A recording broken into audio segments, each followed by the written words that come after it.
o Mineto vai estar falando sobre... É um conhecimento empírico, né? É sobre Agile, só que nada daquela coisa teórica, é mais empírico, mas realmente, assim, o que eu aprendi com isso, né? Bom, pessoal, quem não chegou ainda vai perder, com certeza, mas Mineto, valeu, cara. E aí a gente começa aqui com o Mineto.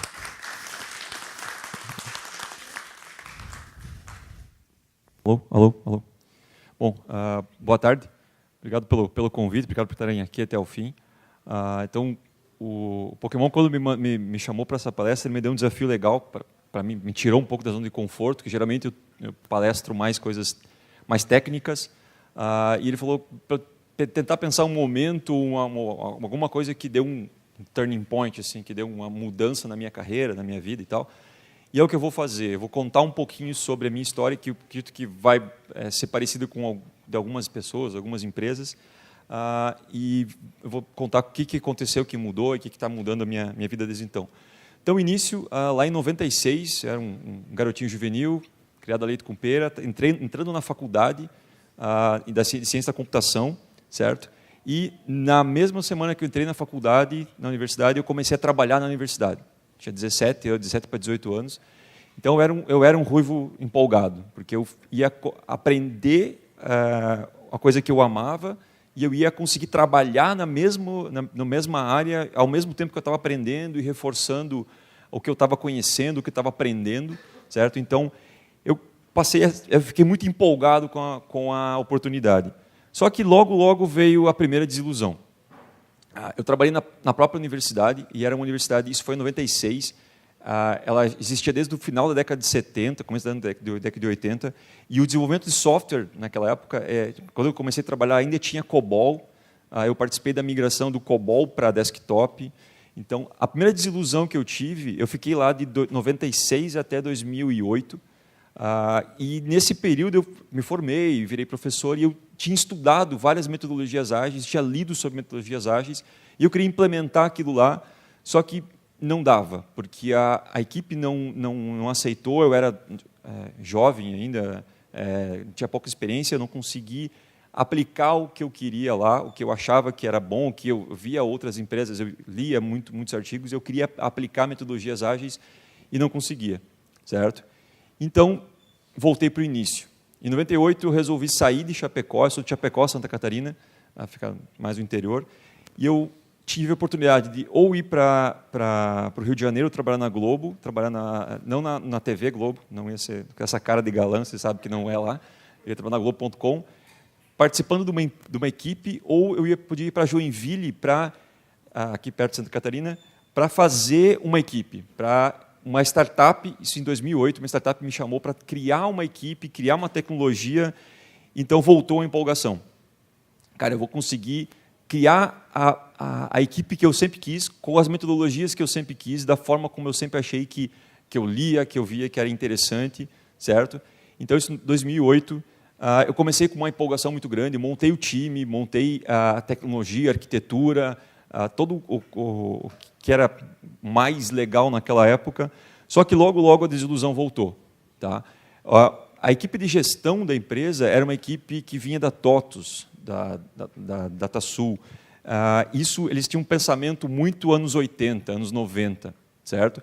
Na equipe, eu implementava Scrum, então eu falei, legal, vou pegar Scrum, lindo, vou implementar Scrum como veio de fábrica, como você lê, e vai ficar animal, vai ficar legal para caramba. Então, durante o sprint, as 2 semanas de sprint, a gente aplicava com a equipe tudo que era legal, tudo que a gente entendia como bom do Scrum, toda a metodologia. Só que no último dia do sprint, eu tinha que pegar tudo o que tinha acontecido e escrever de novo no MS Project, gerar relatórios para os meus chefes entenderem. Tá?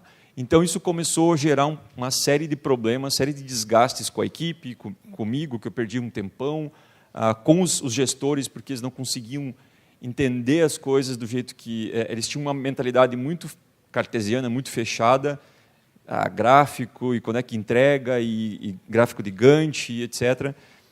E precisei voltar ao início. Em 2010, a empresa fechou, a startup fechou. Lembra que em 2008 a 2010 a gente não tinha o conhecimento de startup que a gente tem hoje. Lean Startup, MVP, isso tudo. Eles torraram uma grana violenta, a empresa quebrou. E, de novo, em 2010 eu tive a oportunidade de duas escolhas. Ou ir para uma empresa americana, fazer parte de uma equipe, ou montar minha própria empresa. E foi o que eu fiz. Eu e um dos caras da equipe montamos a Code Rocker, isso em 2010. Cara, empolgação a mil de novo. Eu vou agora pegar tudo que eu sempre quis, tudo que eu vi de certo e de errado no passado e vou montar a minha empresa. E isso foi em 2010. Em 2004 eu tinha escrito um post no meu blog, a empresa dos meus sonhos, que eu li várias empresas, tipo a Frog Creek, que criou depois o Stack Overflow e o Trello. E eu vou pegar aquilo tudo que eu queria fazer e vou implementar na minha empresa. Então, vou fazer da forma que eu acho que é legal. E essa empolgação ficou por um tempo, até que voltou a desilusão.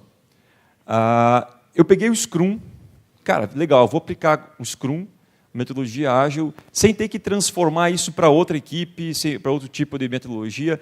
Eu vou aplicar o que deveria funcionar. E não funcionou.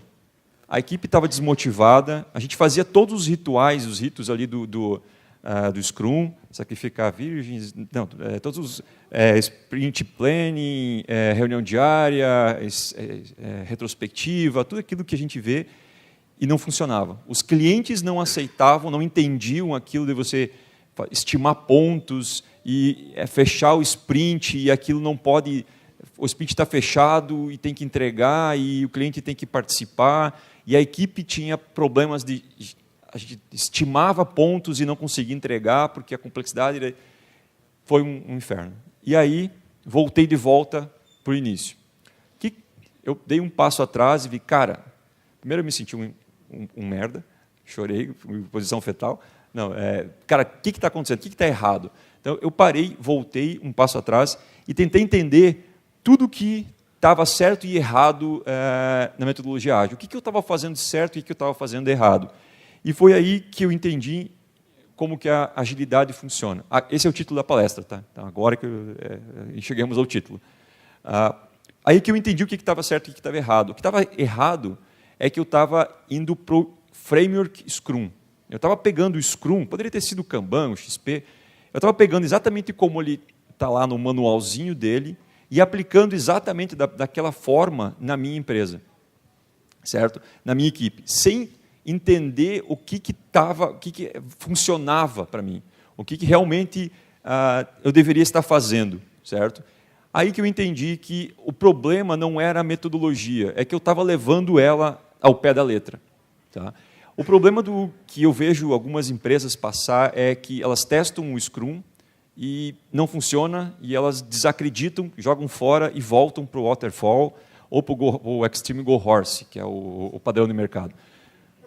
O que acontece? O problema não é o Scrum. O problema é que você tem que voltar um passo atrás e entender os ideais do Scrum, da metodologia ágil, os princípios, certo? E aí eu voltei a ter aquela empolgação. Eu estudei, parei, olhei todos os prós e os contras do Scrum, do Kanban, do XP, e a gente chegou ao que a gente chamou de Code Rocker Way. Code Rocker é o nome da minha empresa, eu não sou muito bom para nomes, Code Rocker Way. Então, a maneira da Code Rocker de enxergar agilidade, certo? Eu vou falar aqui agora como é que a gente chegou nisso, o que ela é, e eu espero inspirar vocês a fazerem alguma coisa parecida. O que é o Code Rocker Way? Então, a gente olhou tudo que tinha de bom e de ruim nas metodologias e tentou trazer isso para nós, o que fazia sentido para nós, o que fazia sentido para a nossa equipe, para a nossa realidade, para o nosso modelo de negócio. Aqui, o que a gente chegou? Primeiro, a gente reduziu, a gente agora tem somente tem a reunião diária, a gente não tem reunião de estimativa de sprint, a gente pega todo dia e começa a trabalhar. A gente colocou um cronômetro, 10 a 15 minutos. Alguém gosta de ir em reunião? Não, né? Reunião é nociva. Então, 10 a 15 minutos, o despertador tocou, todo mundo tem que levantar da sala. Hoje, dificilmente, a gente passa de 10 minutos. Certo? É cronometrado. Então, isso faz com que todo mundo seja ágil no que vai falar. A gente não faz mais uma reunião de retrospectiva, como o Scrum traz. A gente pegou a ideia do Kaizen, Kaizen, que é um conceito do Kanban, que é a melhoria contínua. O que a gente faz? A cada 15 dias, pula uma segunda-feira, a gente faz uma reunião de melhoria. Essa reunião ela tem que ter no máximo, entre 15 a no máximo 30 minutos. O que essa reunião faz? Galera, o que a gente pode melhorar?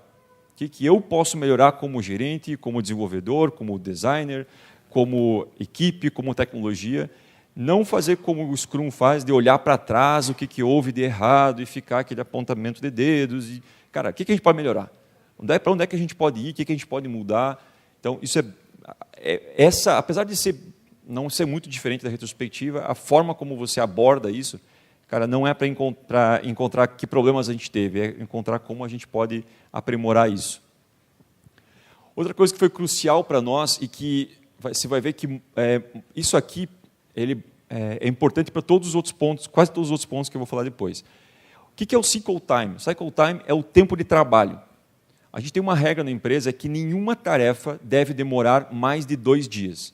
No momento que a tarefa ela é iniciada, entra em progress, ela tem que ir para done em no máximo 2 dias. Por que isso?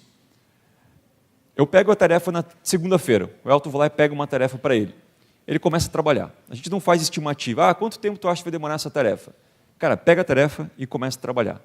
Na reunião diária de terça-feira, a gente olha para aquela tarefa e pergunta para o Elton, essa tarefa que você pegou ontem, você vai terminá-la hoje? Vou terminar. Então, continua.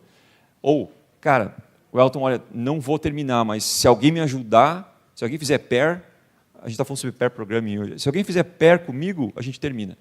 Ou, cara, essa tarefa é muito grande, vamos quebrar ela em tarefas menores. Então, por isso que os 2 dias, podia ser 4 dias, podia ser 5 dias, podia ser 3 dias. Esse número, isso aqui é o que se chama tact time, é o pulso do projeto. Qual que é o pulso do teu projeto? O nosso pulso é 2 dias. Tem tarefas que vão demorar meia hora? Tem tarefas que vão demorar 2 dias e meio, mas na média elas não podem passar disso. Tá? O importante de você ter um pulso é que você agora começa a ter isso aqui, ó, estimativa baseada em evidências. Não é mais, eu acho que são 3 dias. Não, cara, historicamente as nossas tarefas sempre levam 2 dias, ou sempre levam 4 dias. Então a gente usa algoritmos estatísticos, algoritmos de Monte Carlo. Cada vez que uma tarefa é finalizada, a gente roda 1000 simulações, diz, existe uma probabilidade de 75% de chance de você terminar esse projeto em X semanas. Por quê? Porque, historicamente, a tua equipe cria tantas tarefas por semana, finaliza tantas tarefas por semana, roda simulações. Então, é importante você defina um tact time. E isso aqui, para nós, é muito importante. A gente definiu 2 dias, tem alguns projetos que são 3 dias, outros 4, mas a gente tenta sempre chegar a 2 dias, porque é um número fácil de quebrar aqui. Né? Aí você vai perguntar, tá, Elton, mas e uma tarefa grande, você consegue terminar em 2 dias? Não. Por exemplo, adicionar o sistema de geração de boletos. Isso é uma tarefa grande, é um milestone, é um épico. Então, essa tarefa de criar sistema de boletos, ela é quebrada em várias tarefinhas de 2 dias, certo? E a tarefa pai, a tarefa grande, ela é considerada completa quando todas as tarefas pequenas são finalizadas. Esse cycle time é tempo de trabalho. Então, eu posso ter uma tarefa grande lá que está parada em to-do ou em backlog, mas as filhas dela estão sendo desenvolvidas. A gente pegou isso do open source. Quem já contribuiu com um projeto open source, você sabe que lá você tem transparência total. Você vê o código de todo mundo, você conversa sobre o código. Na CodeRocker a gente tem isso, transparência total. Tudo tá aberto para todo mundo da equipe. Tudo que acontece, erro, bug, deploy, build, um usuário se cadastrou no sistema, um usuário pagou alguma coisa, tudo isso vai para o Slack, que é o nosso sistema de chat. Então, qualquer pessoa da equipe pode ver o que está acontecendo. O cliente da CodeRocker está dentro do Slack. O cliente da CodeRocker está dentro do GitHub. Tem cliente, inclusive, que faz review de código. Está lá, está aberto. Tá? Tem clientes que não tem tempo para isso, a gente manda um relatório semanal para ele, mas quem quer, está lá.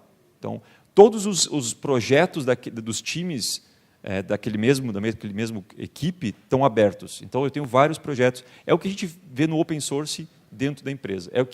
Essa é uma metodologia chamada inner source. Não pode existir trabalho oculto. Isso vem do Kanban. Cara, o Elton está fazendo uma análise, é uma tarefa. O Elton está fazendo um design, está desenhando um botão, vai conversar com um cliente, vai coletar dados de um novo requisito. Tudo é tarefa, tudo tem que estar no Kanban, no Trello, por exemplo, e não pode demorar mais do que 2 dias. A gente vai fazer um novo sistema de inteligência artificial. Cara, isso é um negócio gigante. Vamos criar uma tarefa para a gente estudar sobre isso. Então, essa tarefa só vai ficar no máximo 2 dias, e no final desses 2 dias a gente sabe quantas tarefas a gente precisa criar para fazer aquilo. Tá? Então, é isso que a gente faz. Quando eu tenho, por exemplo, um cliente pediu para a gente fazer um aplicativo que corrigisse provas para uma universidade. O professor tira a foto da prova, a gente corrige a prova para ele. Cara, magia negra, né? Então a gente falou, cara, a gente nunca fez. Me dá 2 dias que a gente vai fazer um estudo e uma prova de conceito, e no final dos 2 dias eu te digo se dá para fazer, quanto tempo vai demorar, e quantas tarefas, qual uma estimativa. Então o cliente pagou para nós 16 horas, a gente acabou usando 12. E a gente entregou para ele, está aqui, a gente testou, a gente estudou, a gente fez uma prova de conceito, dá para fazer se fizer isso, isso e isso, e aí a gente assinou o contrato para fazer o restante. Então tudo é uma tarefa, não pode ter trabalho oculto. Por quê? Porque você não consegue medir trabalho que está oculto. Né? Então, não é para provar que o fulano trabalha mais que o Beltrano, mas, cara, você está trabalhando em coisas que poderiam ser automatizadas, ou melhoradas, ou trocadas por uma ferramenta, ou comprar outra coisa, etc. O desenvolvedor é responsável pela tarefa. No momento que a tarefa sai de to-do e vai para in progress, alguém pega ela. O Elton pega essa tarefa, ou a equipe sugere, fulano, você tem mais experiência nisso, você pode pegar essa tarefa. No momento que ele pega essa tarefa, ele é responsável por ela até ela ir para pronto. O que significa isso? Eu comecei a trabalhar numa tarefa e ela não está bem definida, eu sou responsável por pedir ajuda. Adler, me ajuda a definir essa tarefa. Ou, Leonardo, me ajuda a levantar isso aqui com o cliente. Ou, fulano, não está funcionando. Ou, a gente fez o review e não está passando o review, eu sou responsável por corrigir.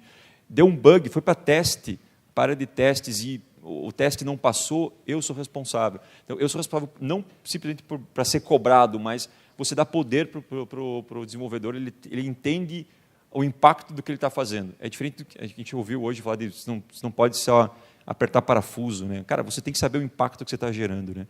Por ser transparência total, o desenvolvedor pode, a qualquer momento, pedir para o cliente, pedir para o CEO, para o CTO, sei lá, pedir mais informações e chamar ele na conversa. Né? Isso aqui a gente pegou do Kanban. As tarefas só podem ir numa direção. Esse é o nosso fluxo hoje. To do, in progress, review, testing e done. As tarefas não voltam, jamais. Se eu peguei uma tarefa hoje, botei ela em progress, passei para review, o Adler vai fazer a revisão e o Adler vai dizer, cara, não está legal porque você não usou design pattern ou porque não sei o quê, ela vai ficar ali. Ela não vai voltar. Eu sempre digo para a galera que o Kanban, o quadro Kanban, ele não resolve problema nenhum, mas ele cospe tudo na tua cara.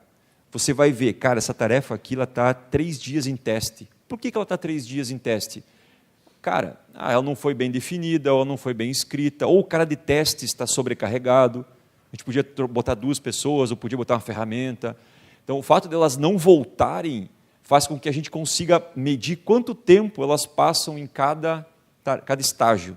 Isso faz com que a gente consiga otimizar os estágios, certo? Então, isso a gente copiou do Kanban, pegou isso do Kanban e trouxe para a gente. O Code Review agora é obrigatório, isso aqui a gente copiou do Open Source, então a metodologia do Open Source, a gente pegou isso e trouxe para nós. O Code Review é obrigatório, na verdade, dá para tirar que Code o Review é obrigatório.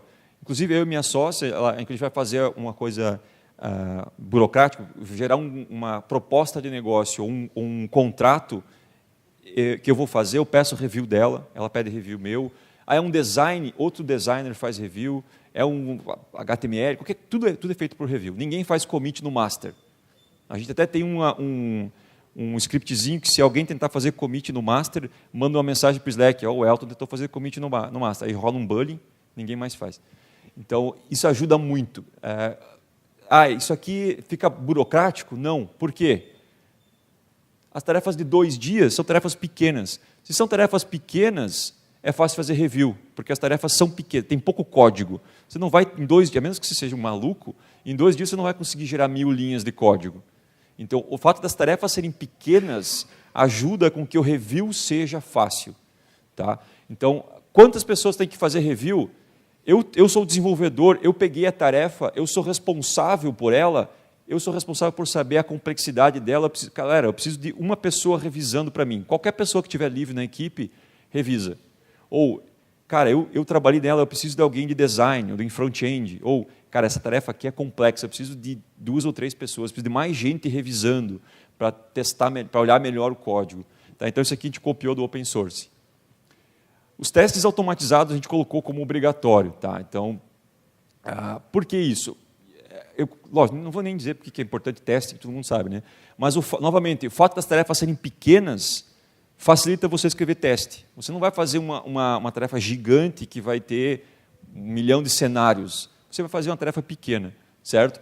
Então, isso faz com que os testes sejam mais fáceis de serem escritos e faz com que a gente consiga... Lembra que são 2 dias para ir do review, do in progress para o done?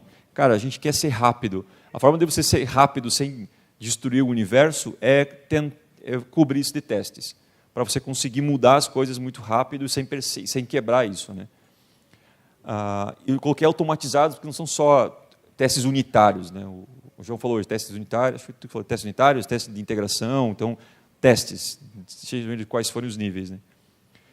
E aí, com isso, tarefas pequenas, fáceis de fazer review, testes unitários, a integração contínua não passa mais a ser um problema. Ela é natural. Cara, você já está testando, certo? Já é rápido de tu testar. Cara, a cada commit, a cada push para o GitHub, roda todos os testes, passou ou não passou. Fácil.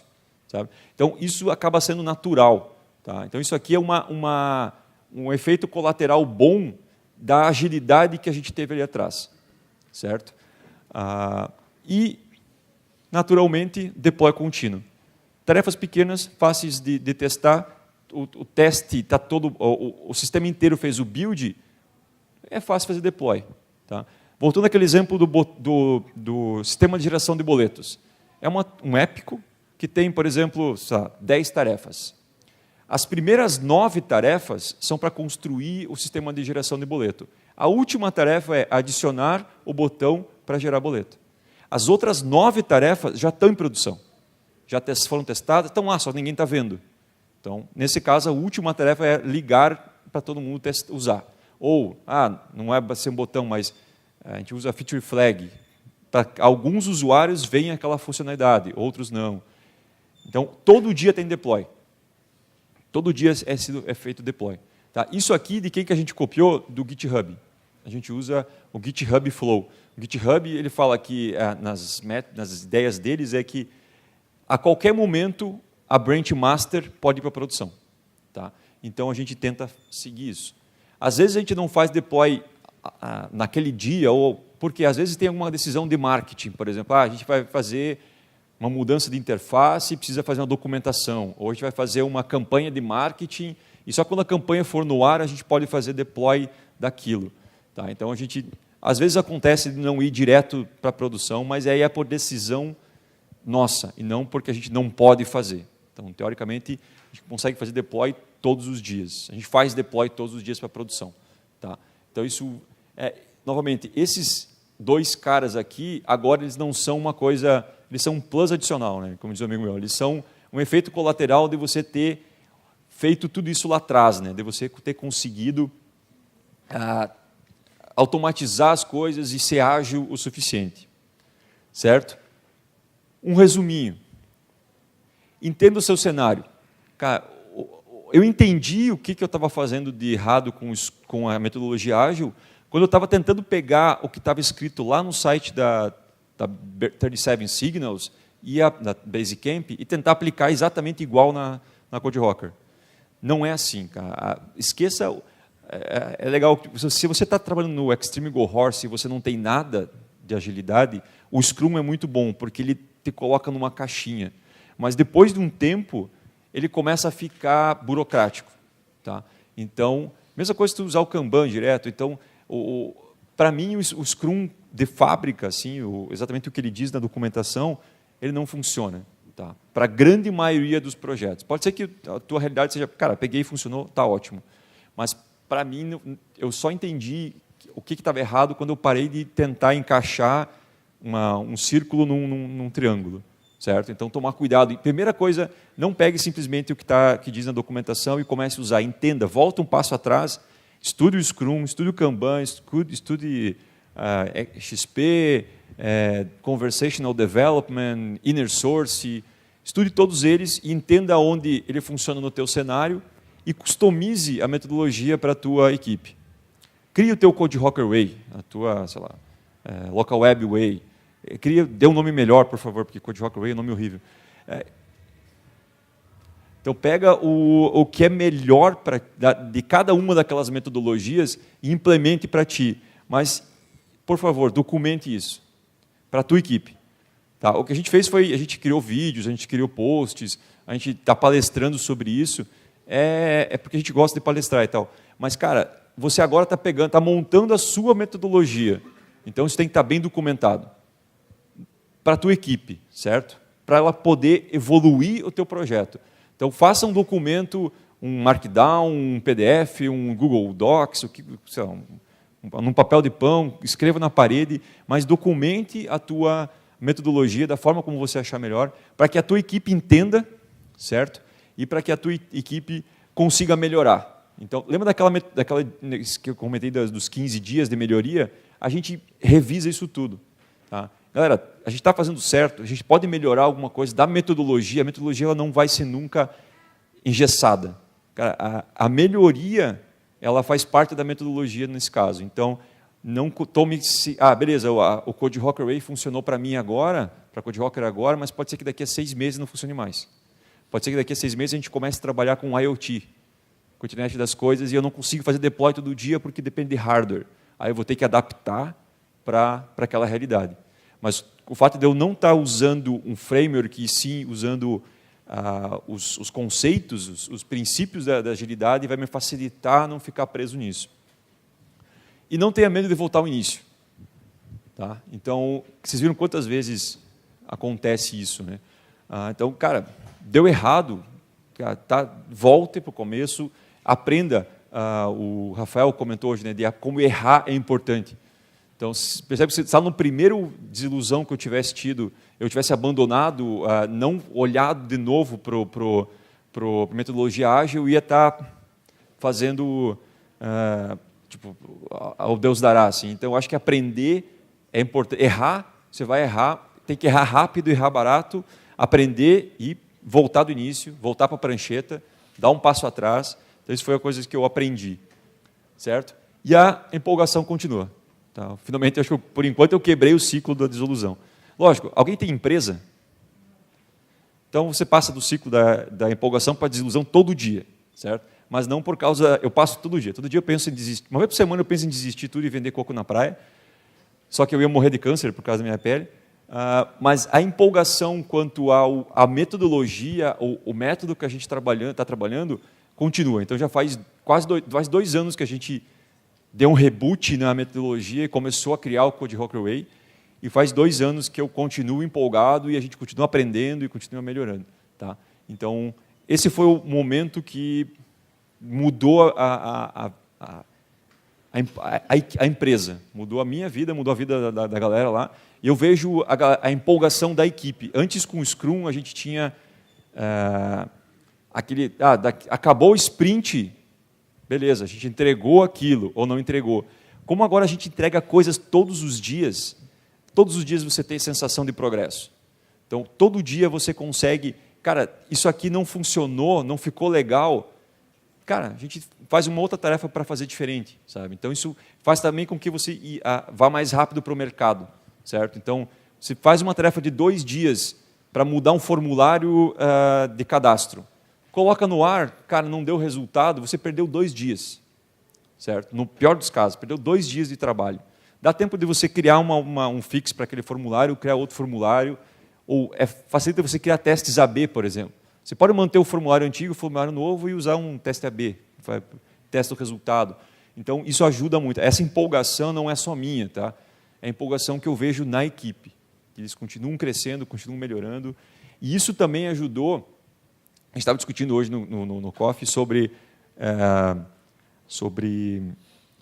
pair programming e code review. o fato de eu não ter mais uma pessoa que é responsável por fazer revisão, por fazer... A equipe é autogerenciável. O meu papel como gerente de projetos agora é tirar barreiras. Como sei lá, o Flávio pegou a tarefa, ele é responsável por ela.